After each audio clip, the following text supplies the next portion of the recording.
Depuis des décennies, nous, les agriculteurs, sommes sensibles aux pollutions des sols et des eaux. Mais l'air est également un enjeu majeur. Lors de l'épandage d'engrais, l'azote peut se volatiliser sous forme d'ammoniac.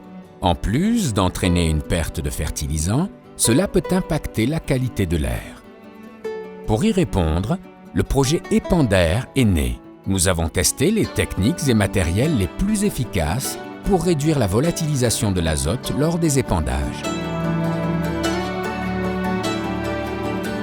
Pour les engrais minéraux, l'ammonitrate est la forme la moins émissive en azote. Pourtant, même avec d'autres engrais comme l'urée et la solution azotée, il est possible de diminuer jusqu'à 85% la perte d'azote en adaptant sa technique ou son matériel d'épandage. Quand c'est de l'engrais mis au smart en engrais, il ne faut pas de vent, le minimum de soleil et surtout la température. Et puis l'idéal, c'est qu'il pleuve dans les 24 heures. Pour tout ce qui est azote minéral pour les cultures de printemps, quand c'est non localisé et que c'est au-dessus du labour, on s'arrange pour le faire la veille du travail du sol. Les solutions azotées, c'est avec le pulvérisateur, en petite partie, en grande partie en incorporation d'azote en pommes de terre. Ça nous fait économiser à peu près 20% d'azote.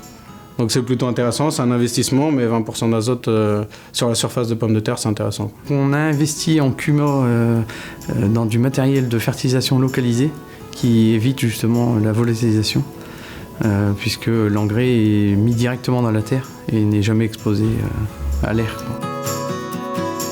L'épandage d'engrais organiques répond à une logique d'économie circulaire avec le recyclage de la matière organique. Cependant, l'azote ammoniacal, issu des engrais organiques, se volatilise très vite en ammoniac. L'enfouissement ou l'utilisation de matériel spécifique permet de diminuer entre 30 et 80% la perte d'azote.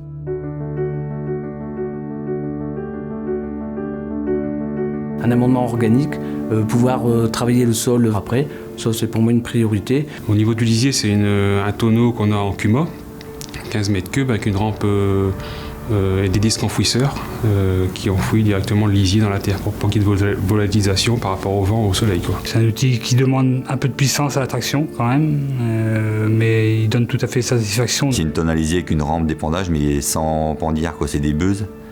Donc je déchaume avant d'épandre les lisiers pour que la terre absorbe mieux le lisier.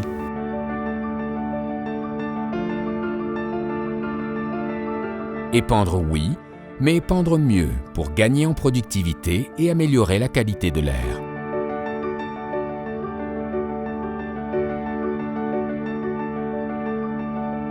Chacun peut choisir sa solution pour conserver un maximum d'azote dans son sol lors des épandages d'engrais en réduisant les pertes dans l'air et dans l'eau.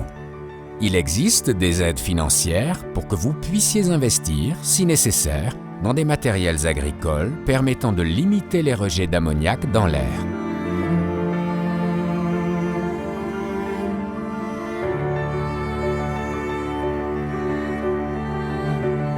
Améliorer les connaissances et l'impact des pratiques agricoles sur la qualité de l'air contribue au plan agroécologie des Hauts-de-France.